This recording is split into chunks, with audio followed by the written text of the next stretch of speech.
오늘 우리에게 주시는 하나님 말씀은 시편 50편 1절에서 15절 말씀입니다. 전능하시니 여호와 하나님께서 말씀하사 해 돋는 데서부터 지는 데까지 세상을 부르셨도다. 온전히 아름다운 시온에서 하나님이 빛을 비추셨도다. 우리 하나님이 오사 잠잠하지 아니하시니 그 앞에는 삼키는 불이 있고 그 사방에는 광풍이 불리로다. 하나님이 자기의 백성을 판결하시려고 위 하늘과 아래 땅에 선포하여 이르시되 나의 성도들을 내 앞에 모으라. 그들은 제사로 나와 언약한 이들이니라 하시도다. 하늘이 그의 공의를 선포하리니 하나님 그는 심판장이시미로다. 내 백성아 들을지어다. 내가 말하리라. 이스라엘아 내가 내게 증언하리라. 나는 하나님 곧 내 하나님이로다. 나는 내 재물 때문에 너를 책망하지는 아니하리니 내 번제가 항상 내 앞에 있음이로다. 내가 내 집에서 숫소나 내 우리에서 숫 염소를 가져가지 아니하리니 이는 산림의 짐승들과 무산의 가축이 다 내 것이며 산의 모든 새들도 내가 아는 것이며 들의 짐승도 내 것이미로다. 내가 가령 주려도 내게 이르지 아니할 것은 세계와 거기에 충만한 것이 내 것이미로다. 내가 숫소의 고기를 먹으며 염소의 피를 마시겠느냐. 감사로 하나님께 제사를 드리며 지존하신 이에게 내 서원을 갚으며 환난 날에 나를 부르라. 내가 너를 건지리니 내가 나를 영화롭게 하리로다.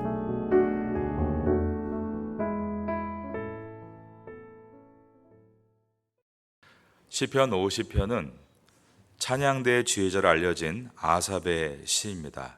이 아삽의 이야기가 구약의 역사서에 여러 번 등장합니다. 그래서 시편 50편은 찬양대 지휘자였던 아삽의 시로서 예배에 관련된 말씀임을 우리가 보게 됩니다. 그런데 특이한 것은 이것이 하나님의 예배에 대한 은혜로운 말씀이 아닌 하나님의 예배에 관한 심판에 대한 말씀이라는 것입니다. 하나님은 제사의 형식만 갖추고 마음을 담지 않아 드리는 예배에 대해서 그들을 기소하시고 책망하시는 내용이 오늘 본문의 이야기입니다. 50장 1절부터의 말씀은 하나님께서 임재하실 때 얼마나 강하게 임재하시는가를 비바람과 광풍을 통해서 보여주고 있습니다. 오늘 본문의 첫 절인 50장 1절부터 보겠습니다. 전능하신 이 여호와 하나님께서 말씀하사 해 돋는 데서부터 지는 데까지 세상을 부르셨도다. 온전히 아름다운 시온에서 하나님이 빛을 비추셨도다. 우리 하나님이 오사 잠잠하지 아니하시니 그 앞에는 삼키는 불이 있고 그 사방에는 광풍이 불리로다. 이와 같이 하나님께서 모든 열방의 백성을 부르시는데 그것은 그들을 은혜의 예배로 초청하는 것이 아니라 그들에게 하나님께서 소환하셔서 심판하시기 위한 것이다 라고 말씀하고 있습니다. 5절을 봅니다. 이르시되 나의 성도들을 내 앞에 모으라. 그들은 제사로 나와 언약한 이들이니라 하시도다. 우리가 예배에 대해서 오늘 중요한 것들을 배우게 됩니다. 예배는 교회에 나와서 찬양 부르고 말씀 듣고 기도하고 마치는 것이다. 그리고 위로받는 것이다. 은혜 받는 것이다. 그러나 이 예배의 더 깊은 의미는 그것과는 다른 중요한 내용이 들어 있습니다. 바로 그것은 예배는 하나님과 나와 언약하는 시간입니다. 5절을 다시 봅니다. 이르시되 나의 성도들을 내 앞에 모으라. 그들은 제사로 나와 언약한 이들이니라. 하나님께서 아브라함을 부르시고 나를 위해서 제물을 준비하고 제사를 드리라고 하셨습니다. 그 이유는 내가 너와 언약하기 위해서이다 라고 말씀하셨습니다. 제사는 하나님과 우리 사이의 언약의 시간입니다. 그 언약은 하나님이 우리를 구원하시겠다라는 언약이고 또한 우리는 하나님의 백성으로 살겠다라는 언약입니다. 우리가 예배를 드리면서 1년 365일 매일 예배를 드린다 할지라도 그것이 그저 내 마음의 위로를 받고 또 어떤 동기부여가 되고 내 목적을 이루기 위한 하나의 길이라고만 생각하고 거기서 멈춘다면 우리는 오늘 이 본문에서 하나님이 이스라엘 백성들을 소환하시는 것처럼 하나님 앞에 소환당하게 될 것입니다. 그리고 우리의 예배가 어떤 것인가에 대해서 하나님의 엄한 경고를 받게 될 것입니다. 예배는 하나님과 우리 사이의 약속의 시간입니다. 하나님이 우리를 반드시 지키시겠다라고 약속하시고 그 약속을 절대 땅에 떨어뜨리지 않으시고 모든 것을 이루어 가시는 것처럼 우리도 하나님 앞에서 주신 은혜가 있을 때 그것을 가지고 결단한 것이 있다면 그것을 지켜나가는 것이 바로 예배이고 그것을 다 지켜야만 예배는 완성이 되는 것입니다. 6절입니다. 하늘이 그의 공의를 선포하리니 하나님 그는 심판장이심이로다. 내 백성아 들을지어다. 내가 말하리라. 이스라엘아 내가 내게 증언하리라.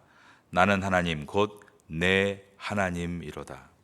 하나님께서 만약에 우리가 예배를 잘못 드려서 그리고 예배를 드리고 나서 언약을 지키지 않고 우리 길대로 걸어갈 때 심판하시면 그만입니다. 그러나 하나님은 우리를 사랑하신 하나님, 그리고 우리가 지금은 부족하지만 우리를 고쳐서 점점 하나님의 농로 위에서 빚어가면서 온전한 성도가 되도록 기다리신 하나님이십니다. 그러므로 여기에서 하나님께서 그들을 소환해서 이러한 말씀을 주시는 것은 그들을 사랑하시기 때문입니다. 하나님은 범죄하고 주를 멀리 떠나고 있는 이스라엘 백성들에게 7절에서 내 백성아 들을지어다 하면서 다시 바른 예배에 대해서 말씀하고 계셨습니다. 이스라엘 백성은 우리가 알고 있는 것처럼 예배에 대해서 특화된 민족입니다. 아브라함 시대 때부터 예배를 드렸고 그 제사는 이스라엘 백성들에게 있어서는 강한 자부심이고 우리 민족이 살아가는데 가장 큰 무기가 제사이다라는 것을 누구보다 잘 알고 있었습니다. 가나안 땅에 처음 입성할 때 여리고성을 들어갈 때에도 그들은 번궤를 앞세워 들어갔고 모든 순간순간마다 하나님께 예배드리며 승리했다는 조상들의 기록을 갖고 있었기 때문입니다. 그러나 이것이 시간이 흐르고 흘러서 우리가 알고 있는 것처럼 사무엘 시대 때에는 전쟁터에 무조건 번궤만 들고 나가면 승리한다라는 번궤가 전쟁의 도구가 되어서 하나님은 그 번궤를 빼앗기게 하시고 전쟁에서 패배하게 하셨습니다. 예배가 점점 시간이 지날수록 개혁되고 새로워지지 않으면 우리는 절대 변화될 수 없습니다. 우리가 시간이 지나면서도 예전과 동일하게 있다면 그것은 하나님의 능력이 짧아서가 아니라 나의 예배가 점점 골마가고 굳어져 가기 때문입니다. 이스라엘 백성들은 특화된 자기들의 민족성을 가지고 제사를 드릴 때 많은 짐승들을 드려서 하나님 앞에 나아갔습니다. 그러나 오늘 본문의 말씀은 하나님께서 이 제물에 대해서 기뻐하지 않으신다라는 것이었습니다. 9절을 보겠습니다. 내가 내 집에서 숫소나 내 우리에서 숫 염소를 가져가지 아니하리니 이는 삼림의 짐승들과 무산의 가축이 다 내 것이며 산의 모든 새들도 내가 아는 것이며 들의 짐승도 내 것이미로다. 내가 가령 주려도 내게 이르지 아니할 것은 세계와 거기에 충만한 것이 내 것이미로다. 그러면서 하나님께서 이렇게 말씀하십니다. 내가 숫소의 고기를 먹으며 염소의 피를 마시겠느냐. 하나님께서 제물을 준비해서 예배를 드리라고 하신 이유는 이 하나님과 이스라엘의 언약은 피로 맺는 언약이라는 뜻이었습니다. 그러면 이 예배의 가장 중요한 부분은 무엇이겠습니까? 언약을 지키라는 것입니다. 짐승이 쪼개져서 생명을 잃을 만큼 이 언약은 소중하다는 것이었습니다. 그러나 이스라엘 백성의 시간이 지나면서 점점 이것이 예식화되고 언약을 하나도 지키지 않으면서 더 많은 짐승을 드리면 하나님께서 좋아하시겠지. 그러나 주님께서 말씀합니다. 내가 숫소의 고기를 먹으며 염소의 피를 마시겠느냐. 하나님은 우리가 예배 자리에 나와서 하나님의 그 신실하신 언약 앞에 감사하고 우리도 그 언약에 동참하겠다는 결단을 원하시는 것이지, 우리가 그러한 결단을 하지 않으면서 하나님께 예물을 드리고 봉사하고 일하는 것에 대해서 하나님은 결코 기뻐하지 않으신다는 것을 말씀하고 있는 것입니다. 하나님은 한 번 입김으로 태평양의 바다를 풍랑으로 바꿀 수 있는 분입니다. 그런 하나님께서 우리가 하는 작은 수고가 무엇이 필요하겠습니까? 하나님은 당장에 한 나라의 왕을 바꿔서 바벨론을 망하게 하시고 메데파사를 일으킬 수 있는 능력의 하나님이십니다. 그 하나님께서 우리의 그런 작은 수고가 무엇이 필요하시겠습니까? 우리가 아무리 많은 것을 주 앞에 바친다 할지라도 하나님 말씀과 같이 내가 수수의 고기를 먹으며 염소의 피를 마시겠느냐.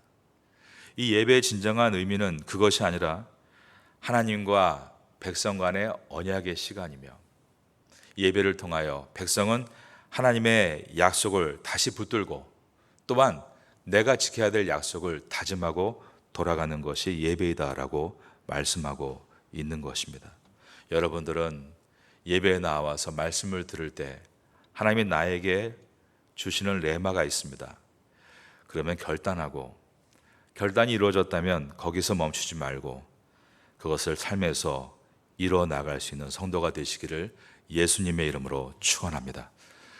아브라함이 결단했고 계속 그 일들을 이어나갈 때 우리가 알고 있는 것처럼 늘 성공한 것은 아니었습니다. 실패할 때도 많았습니다. 그러나 개혁이란 늘 성공하는 것이 아니라 늘 부딪히는 것입니다. 또 노력해보고 또 시도해보고, 그것이 개혁이고, 그럴 때 아브라함은 열국의 아버지 아브라함이 될 수가 있었습니다. 그러니 우리가 변화되는 방법은 예배를 통해서이고, 예배가 살아날 때 내가 변화되고, 내가 변화되면 교회가 변화되고, 교회가 변화되면 사회가 변화되는 것은 이 예배 안에 하나님께서 인간을 향한 놀라운 약속과 은혜가 있기 때문입니다. 여러분들은 온전한 예배를 이와 같이 약속을 지키는 것임을 기억하고 여러분을 개혁해 나가심으로 사회가 바뀌고 이 땅에 있는 많은 영혼들이 주께 돌아오게 만드는 축복의 통로가 될 수 있기를 예수님의 이름으로 축원합니다. 14절입니다. 감사로 하나님께 제사를 드리며 지존하신 이에게 내 서원을 갚으며. 그러므로 예배란 첫 번째 감사로 드리는 것입니다. 눈에 보이지 않는 것이니 물질로 드리는 것보다 더 쉬운 것처럼 보여지지만 사실 물질로 드리는 게 더 쉬운 일입니다. 감사로 드린다는 것은 나의 모든 인격을 가지고 전인격적으로 주 앞에 나가서 드리는 예배입니다. 감사한다는 것이 쉬운 것처럼 보이지만 얼마나 어려운 일인지 모릅니다. 하루에도 우리의 감정이 수시로 바뀌고 모든 순간순간마다 감사하는 것보단 염려하고 불평하고 근심할 때가 얼마나 많은지 모릅니다. 만약에 재물의 무게와 우리의 감사의 무게를 놓고 저울을 달아본다면 이 감사의 무게가 얼마나 턱없이 부족한가를 우리는 깨닫게 됩니다. 그러므로 하나님 앞에 감사로 예배를 드리기 위해서는 사실 많은 훈련과 연단이 필요합니다. 우리가 참된 감사를 드릴 수 있다면 우리의 모든 관계 속에서 회복이 일어날 것입니다. 정말 감사하는 예배자가 된다면 그 한 사람을 인해서 엄청난 파급 효과가 일어나게 될 것입니다. 지존하신 이에게 내 서원을 갚으며. 예배는 언약의 시간이기에 하나님 앞에 언약한 것은 갚으라는 것입니다. 여러분들도 교회 다니면서 언제부턴가 몇 번 정도 내가 하나님 앞에 언약했던 그런 결정된 내용들이 있을지 모르겠습니다. 그것을 갚는 것이 예배의 완성입니다. 저는 대학교 때 선교사가 되겠다라고 서원을 했습니다. 은혜를 많이 받고 눈물과 함께 서원했지만 자신이 없었습니다. 그래서 그 서원과 멀어지려고 했습니다. 그런데 세상의 꿈과 하나님의 비전의 차이점은 꿈은 바뀔 수 있는데 비전은 바뀌지 않습니다. 결국 저를 계속 따라다녔고 저는 어느 순간 이 서원을 지켜야겠다는 궁지에 몰릴 수밖에 없었습니다. 그리고 결단해서 태국에 선교사로 오게 됐던 옛날이 기억이 납니다. 우리가 하나님의 앞에 약속한 것을 지키는 것, 그 서원을 갚는 것이 예배입니다. 마지막 절 15절입니다.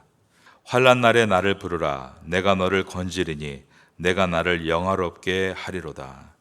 우리가 하나님 앞에서 온전한 예배자가 됐을 때, 그때는 하나님은 우리와 함께 하시고 우리의 편이 되어 주십니다.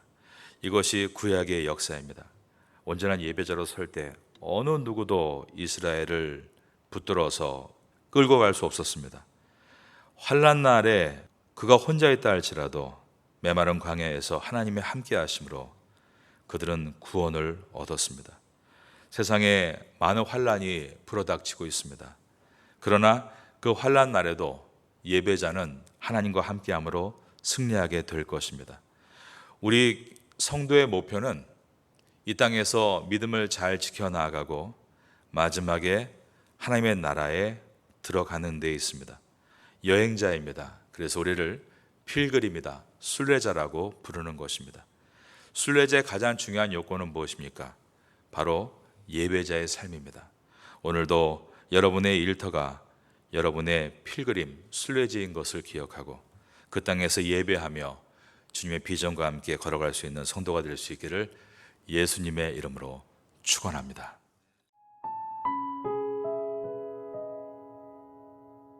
지금은 함께 기도하는 시간입니다. 3월의 공동 기도 제목은 첫째, 말씀과 기도의 자리에 서게 하소서. 둘째, 사랑과 섬김의 자리에 서게 하소서.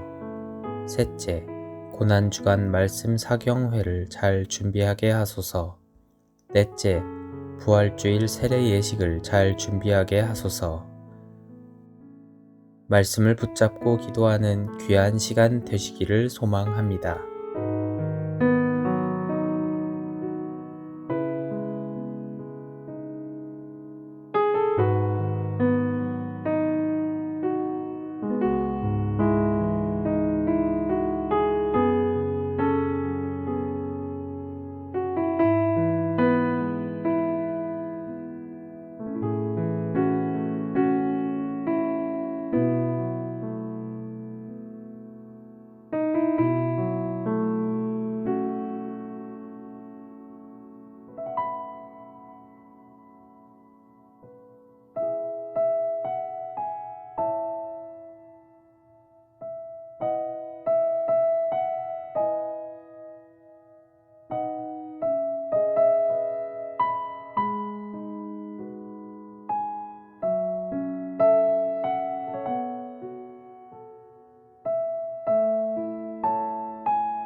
감사합니다.